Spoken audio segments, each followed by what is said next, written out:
आगे बाद ये आपकी गुफ्तगू से ये महसूस हो रहा है कि जैसे रिजवान और बाबर आइंदा T20 टीम में नहीं है। बाबर आजम और रिजवान जो है वो T20 स्क्वाड में नहीं होंगे। अब ये जो T20 स्क्वाड की टीम अनाउंस हुई है, इसमें तो मुझे क्लियर नज़र आती है कि दो फ्रेंचाइजीज ऐसी हैं, ठीक है, सिर्फ उन्हीं के लड़के आ रहे हैं टीम के अंदर बस। तो 17 प्लेयर अनाउंस हुए for the tri series in UAE with UAE and Afghanistan, और उसके बाद फिर जो एशिया कप होना है। दोनों इवेंट्स एशिया कप में है। सरप्राइज जो है, मतलब बहुत सारे लोगों के लिए सरप्राइज है कि जी बाबर आजम नहीं है स्क्वाड में। I am not surprise that Babar Azam is not in the squad, इसलिए क्योंकि he Rizwan and even Shaheen in and out रहा है। तो रिजवान बाबर तो like for the last 7-8 months they have not been part of the T20 squad, तो like it's not a big surprise. लेकिन in recent times एक proper एक कैंपेन स्टार्ट की गई कि बाबर को किसी तरह से एशिया कप स्क्वाड में लाया जाए, और उस कैंपेन में कुछ हमारे साबिक स्टॉलवर्स भी शामिल थे। बाबर आजम को ऑब्वियसली बात है जो सोशल मीडिया का जो सपोर्ट है वो भी था, उसके एजेंट्स भी होंगे वगैरह वगैरह करके, तो काफ़ी जोर लगाया गया कि जी बाबर को एशिया कप में होना चाहिए। पाकिस्तान ने अपना एशिया कप और ट्राई सीरीज का स्क्वाड अनाउंस कर दिया है। ये जो स्क्वाड आया है सबको पता था, पूरे पाकिस्तान को पता था, इवन के पूरे एशिया को पता था ये स्क्वाड होगा। लेकिन एक उम्मीद थी, एक उम्मीद की किरण थी कि शायद सीनियर को चांस मिल जाए, शायद कंडीशंस देख के सीनियर को चांस मिल जाए, कंडीशन की वजह से सीनियर आ जाए। लेकिन इस स्क्वाड के अंदर बाबर आजम और रिजवान आपको नजर नहीं आएंगे। बहुत सालों के बाद किसी बड़े कंपटीशन के अंदर बाबर और रिजवान आपको नजर नहीं आएंगे। लेकिन कौमी टीम के सेलेक्टर आकिब जावेद कहते हैं किसी खिलाड़ी पर फुल स्टॉप नहीं लगा रहे, जो परफॉर्म करेगा वही खेलेगा। भारत के खिलाफ मैच बहुत अहम है, 17 रुकनी स्क्वाड किसी भी टीम को हरा सकता है। दोस्तों स्वागत है आप सभी का। पाकिस्तान क्रिकेट बोर्ड ने एशिया कप 2025 के लिए अपनी 17 सदस्यीय टीम का ऐलान कर दिया है। हैरानी की बात यह है कि इस टीम में बाबर आजम और मोहम्मद रिजवान को जगह नहीं दी गई है। पाकिस्तान क्रिकेट बोर्ड ने यूएई में होने वाली T20 ट्राई नेशन सीरीज और एशिया कप 2025 के लिए अपनी 17 सदस्यीय टीम का ऐलान कर दिया है। हैरानी की बात यह है टीम में बाबर आजम और रिजवान को जगह नहीं दी गई है।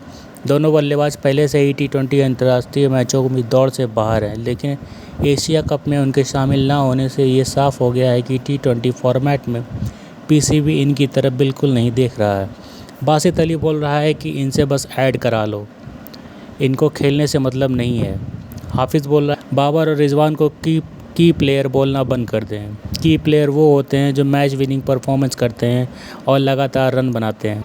और बाबर आजम का दलाल तनवीर, उसका तो रो के बुरा हाल हुआ है जब से सुना है कि बाबर रिजवान को टीम से निकाल दिया गया है। उसने खाना पीना बंद कर दिया है। आइए दोस्तों देखते हैं कि क्या क्या कमेंट्स आ रहे हैं बाबर और रिजवान को टीम में ना लेने से। फखर जमान टीम में वापस आए हैं। डॉक्टर्स ने बोला था जब ये अनफिट हुए 3 से 4 हफ्ते ये टीम में 3 से 4 हफ्ते से ये उससे पहले फिट नहीं हो सकते, एशिया कप से पहले ये फिट नहीं हो सकते। मुझे नहीं समझ आ रही कि वो कैसे फिट हो रहे हैं, ज़बरदस्ती क्या फिट किया जा रहा है उनको कि आप किसी तरीके से स्क्वाड में आ जाएं। ठीक है, इनका भी ताल्लुक उसी फ्रेंचाइज से जो 2 फ्रेंचाइजीज की बात कर रहा हूँ। क्या उनको इसीलिए ज़बरदस्ती फिट किया जा रहा है कि बोला ये जा रहा था कि जी अगर फ़खर जमान नहीं है तो बाबर आजम को टीम में लाया जाएगा। तो अगर उनको ज़बरदस्ती फिट किया जा रहा है तो इसका मतलब ये है कि बाबर आजम को प्री प्लान या ज़बरदस्ती तरीके से उसको बस T20 से बाहर करने की कोशिश हो रही है। ये मैं आपको एक चीज़ बता दूं, मैं आज भी कायम हूं अपनी बात पे और रहूंगा भी। इन दोनों की टीम में वापसी ज़रूर होगी, आज नहीं, कल नहीं, 2 महीने बाद नहीं, 6 महीने बाद। ये दोनों बाबर और रिजवान, ये दोनों पाकिस्तान टीम में वापस आएंगे, ये मेरी बात लिख लें। दूसरी चीज़, एशिया कप के लिए भी ये टीम अनाउंस हुई। अब मैं एक चीज़ ये बोलता हूँ कि हमारे लोग ये कहते हैं ना कि जी बाबर और रिजवान की T20 स्क्वाड में वापसी नहीं होनी चाहिए, तो नहीं होनी चाहिए, फिर जीतो एशिया कप, जीतो एशिया कप। फिर मैं भी बोलूँगा एशिया कप जीतो, फिर मैं भी बोलूँगा हाँ यार ठीक है, लड़कों ने बहुत अच्छी परफॉर्मेंस दी है, ओपनर्स बहुत अच्छे थे, मिडल ऑर्डर बहुत अच्छे थे, क्योंकि इन्होंने इंडिया को हराया है, इन्होंने दूसरी टीम को हराया है, सेमीफाइनल जो भी आता है, फाइनल जो भी आता है, ग्रुप में जो भी आता है, ठीक है, इन्होंने उसको हराया और ये एशिया कप जीते हैं। सलमान आगा वेल डन, पूरी टीम वेल डन। फिर मैं भी बोलूँगा कि हाँ यार एशिया कप बाबर आजम की कप्तानी में भी या बाबर आजम के टाइम पे भी टीम नहीं जीती थी, तो अब मैं इसी टीम को बैक करता हूं क्योंकि इस टीम ने एशिया कप जितवाया, जो कि बहुत बड़ी बात है। फिर मैं उस वक्त इस टीम को सपोर्ट करूंगा।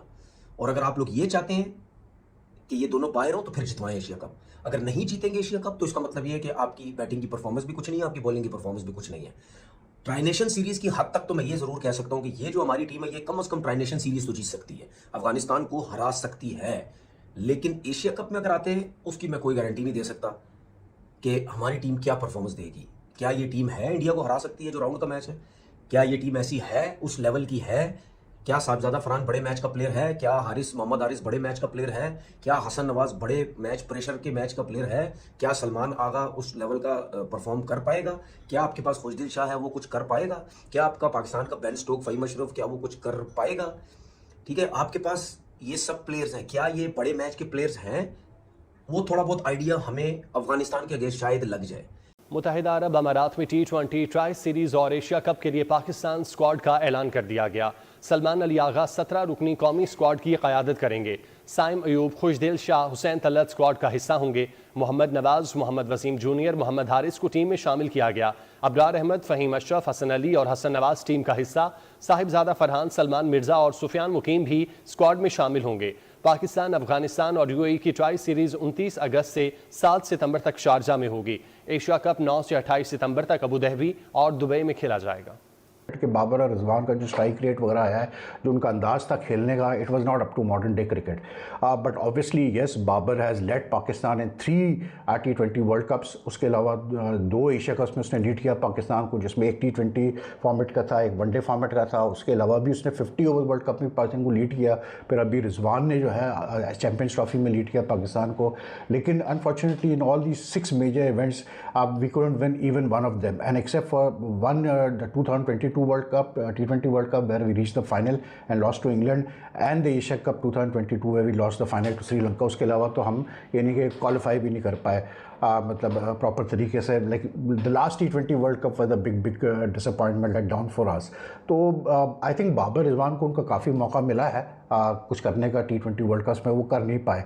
एशिया कप में भी उनको मौका मिला, वो कर नहीं पाए। तो fair enough, I have been saying, देखिए मैं तो कम से कम इस चीज़ पे सेटिस्फाइड हूँ। एक तो यार ये जो हिपोक्रेसी और दोगलापन है ना हमारे पाकिस्तान क्रिकेट में, इसकी कोई लिमिट ही नहीं है यार, कोई लिमिट ही नहीं है। मतलब मैं अब इन रिसेंट डेज में देख रहा था, अब ये जब से ये वेस्ट इंडीज़ सीरीज़ वगैरह हुई है, वही लोग जो बाबर आजम को सपोर्ट कर रहे थे काफ़ी अर्से से, Babar king Babar king Babar king, वही लोग बैठ के बाबर, मतलब यहाँ तक अब जैसे हमारे जो साबिक कप्तान है मोहम्मद हफीज़, उन्होंने कहा जी इनकी तो अब कोई रेलेवेंसी ही नहीं है, इनकी अब ज़रूरत ही नहीं है T20 में, जो करंट प्लेयर है उनकी बात करें आप। कि बाबर आजम ना आए, क्योंकि मैं आपको वजह बताता हूँ, अगर ये बाबर को स्क्वाड में लाते ना, ये सब के सब बच जाते। इन सब के सब ने बच जाना था। इन्होंने क्यों बचना था? क्योंकि इन्होंने एशिया कप जीतना नहीं था, इन्होंने मैचेस हारने से सारा का सारा जो इल्जाम था ना वापस बाबर और रिजवान पे आना था, क्योंकि वो सॉफ्ट टारगेट है। लेकिन अब क्योंकि इनको पता है कि बाबर रिजवान नहीं है, तो अब इनको खेलना पड़ेगा, अब हर बंदे को परफॉर्म करना पड़ेगा। जब बाबर और रिजवान पाकिस्तान की टीम में हुआ करते थे, पाकिस्तान मैच हारता था, लेकिन सारी टीम बच जाती थी, रिजवान बाबर के ऊपर क्रिटिसिज्म किया जाता था। तो अब वो चीज आपको देखने को नहीं मिलेगी। अब जिससे कहते हैं ना एक सेपरेट चीज चलेगी। बाकी पाकिस्तान का स्क्वाड क्या है? आगा कप्तान है, अबरार अहमद है, फ़हीम अशरफ, फ़खर जमान फिट होकर वापस आ चुके हैं। फ़खर जमान अगर अनफिट होते तो बाबर आजम टीम में आता। इसी के साथ साथ हारिस रऊफ है, हसन अली है, हसन नवाज, हुसैन तलत भी है, खुशदिल शाह, मोहम्मद हारिस, नवाज, वसीम जूनियर की वापसी हुई है टीम के अंदर, साहिबजादा फरहान, साइम अयूब, सलमान मिर्जा, शाहीन शाह अफरीदी, सुफियान मुकीम। पाकिस्तान देखिए ये है UAE की कंडीशन। यहाँ पे स्पिन डिपार्टमेंट की सारी कहानी है। पाकिस्तान के अगर मैं स्पिन डिपार्टमेंट को देखूँ, सुफियान मुकीम है, अबरार अहमद है, इसी के साथ साथ आपके पास सलमान अली आगा पार्ट टाइमर है, नवाज पार्ट टाइमर है, इसी के साथ साथ आपके पास जैसे कहते हैं ना साइम अयूब पार्ट टाइमर है। ये पाकिस्तान का स्पिन डिपार्टमेंट है। पाकिस्तान का स्पिन डिपार्टमेंट बाकी जितनी भी टीम है उन सबसे वीक पाकिस्तान का, क्योंकि अबरार और सुफियान में से सिर्फ एक खेलेगा, दो नहीं खेलेंगे।